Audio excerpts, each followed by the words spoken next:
Representing Sweden, Josefine Modig.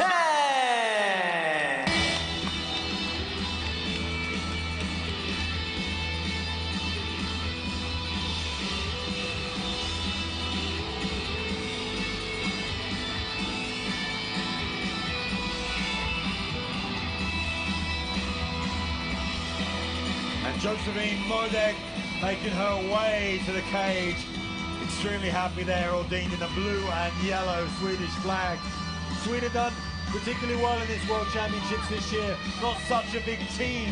Normally they bring a huge team with them and they have great competitive battles. A little bit of a smaller team this year.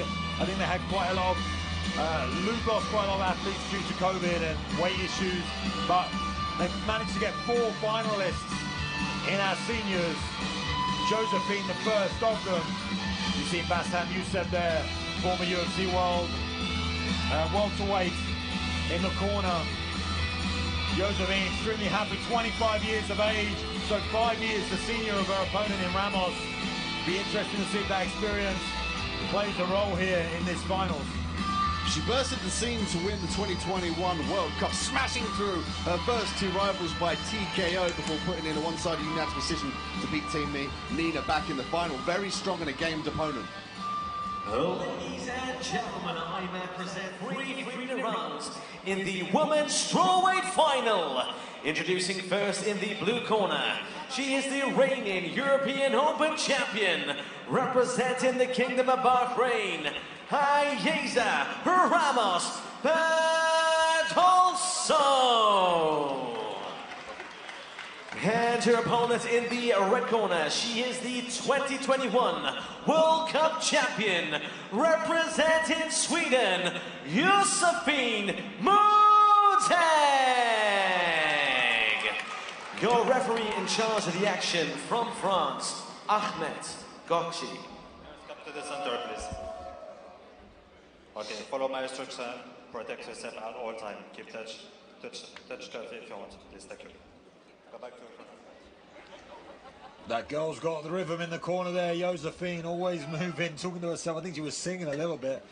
More of a striker, very, very dangerous on the feet. And like we just said, won the 2021 World Cup as well. So brimming with confidence here. Both these girls, extremely talented. Nice straight right hand, lands off the mark. Ramos in the blue, representing the Bahrain. Taking on Josefine in the red, representing Sweden.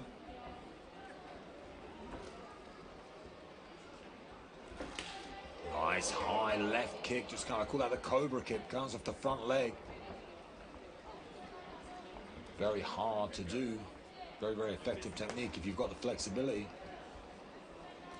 You see here, Ram, beautiful outside to the right hand, doubles up that right hand 3 times. Powerful start here.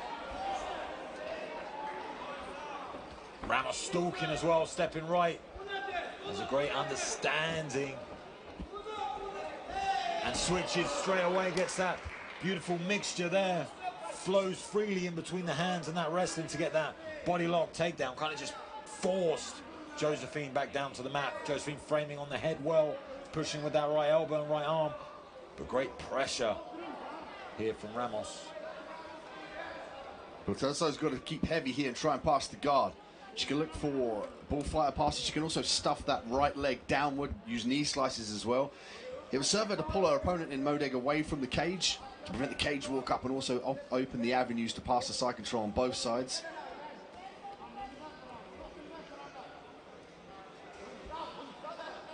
Josefine gets that leg high.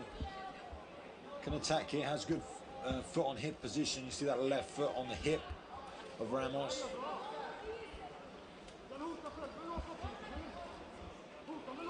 But centralizing up the hips on top. 2 feet on hips. Now you can push away, try and stand. But awareness shown there for Ramos as she steps over. Needs to be careful she doesn't give up the back here, Josefine. She's got a frame on that, or had a frame on the head now. And the referee not pleased by the action there and stands the girls up. A little bit quick, if you ask me. but that might be in the favour of Modig as she looks to try and stamp, earn the respect now of Ramos. Nice inside kick. Modig now has got to be fearful of this takedown. After she strikes, she has to pull everything back and move out of range just like that. Beautiful work. Head kick, overhand right, return from Bertolso. Modig has fantastic striking. You can see that she utilises the kicks very well. But Ramos is a very tall, long girl, causing her a lot of problems with the range, and that low kick's landing again.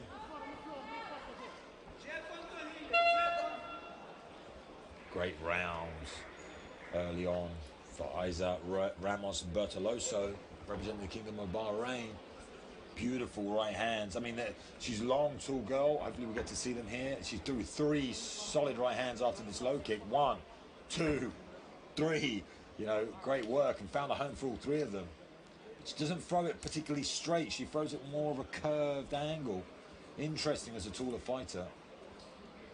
Not that I would know anything about being a tall fighter, but I haven't got a double leg like that. Fantastic work to change levels there and go to the body.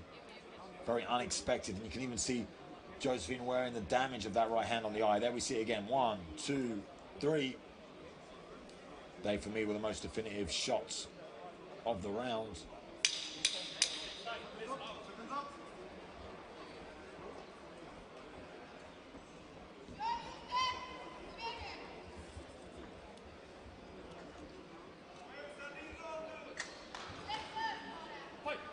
Here we go, round number 2.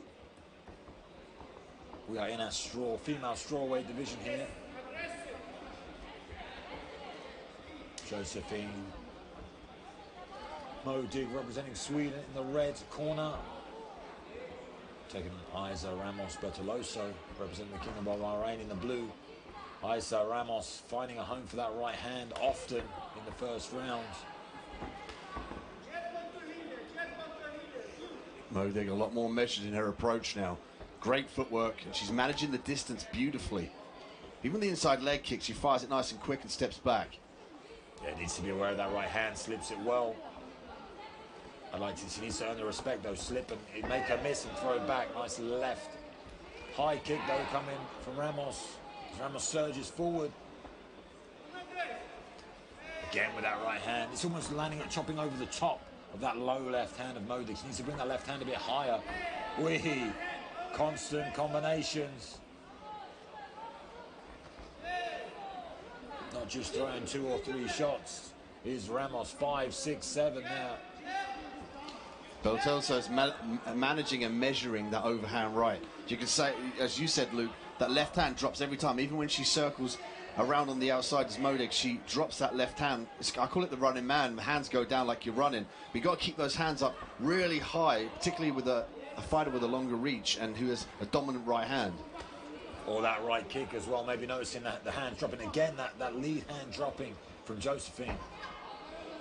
Maybe aware, trying to be careful of the takedown attempts, trying to keep that left hand low to get an underhook early. But as I say, that underhook, the takedown comes and she does get that right underhook.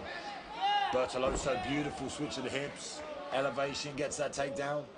Now she's going to do a better job of stuffing those legs to try and pass. She could also, from here, she can go to the side control round to her left, or she stuffs that right leg of her opponent, she can go over to the mount here.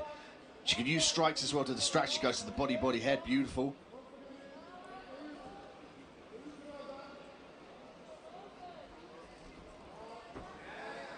Bertolso doing a great job of stapling that leg, though, to prevent the roll from her opponent. Oh, there's a triangle attempt here. Evaded easily, though, from Ramos now on top, up against this fence. Has done a great job in this fight, controlling where the fight goes. Seems very comfortable here on top.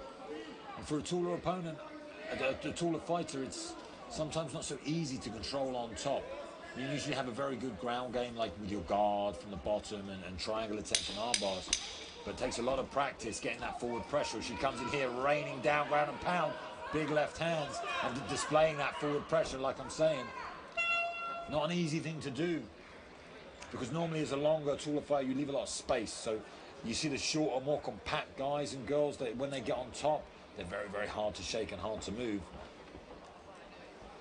Take a look at the replay here. Watch this high kick, snaps into the chin of Modig.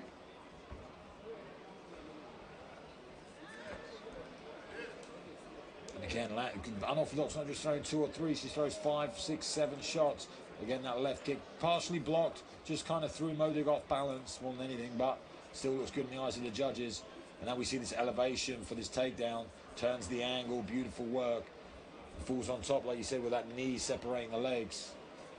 I don't know what the actual term for that is. I call it like the blanket guard, like on top. You like a blanket, you put that knee through, try to get your knee through to the other side of the ground. Very, very effective.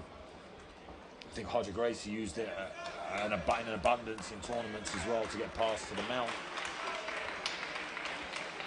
As we move into our third and final rounds, you got to think Josefine Modig needs to do something special here in this third round to take away this gold medal. It's all on the line here. Modig coming up with some fire.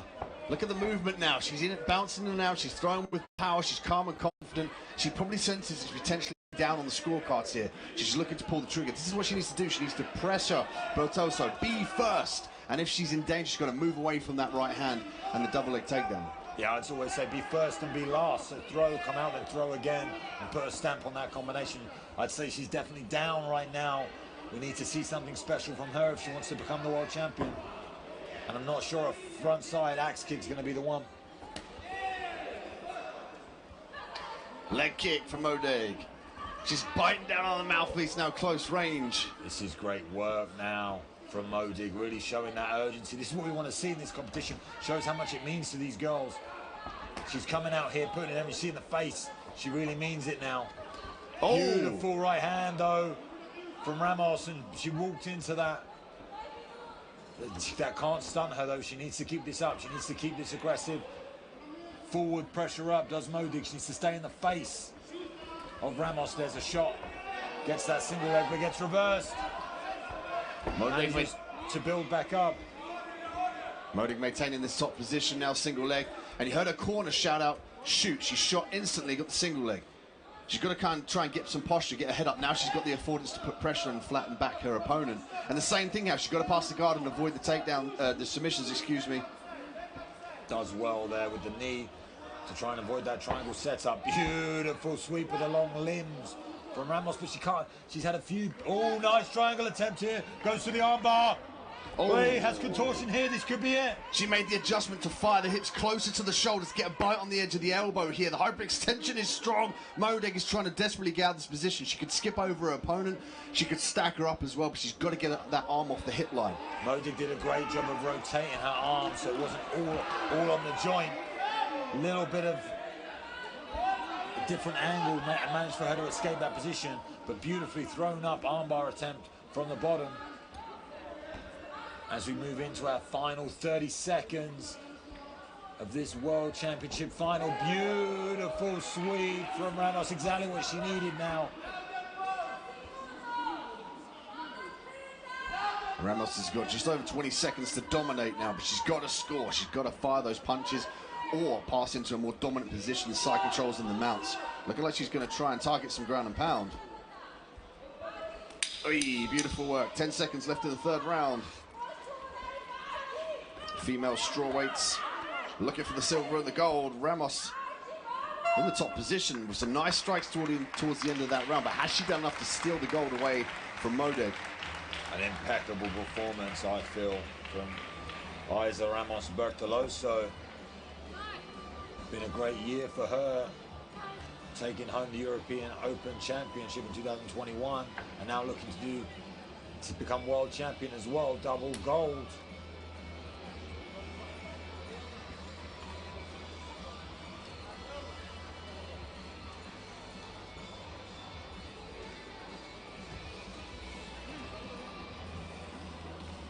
Ricky Wright making his way to the cage to let us know which young girl has become the world champion.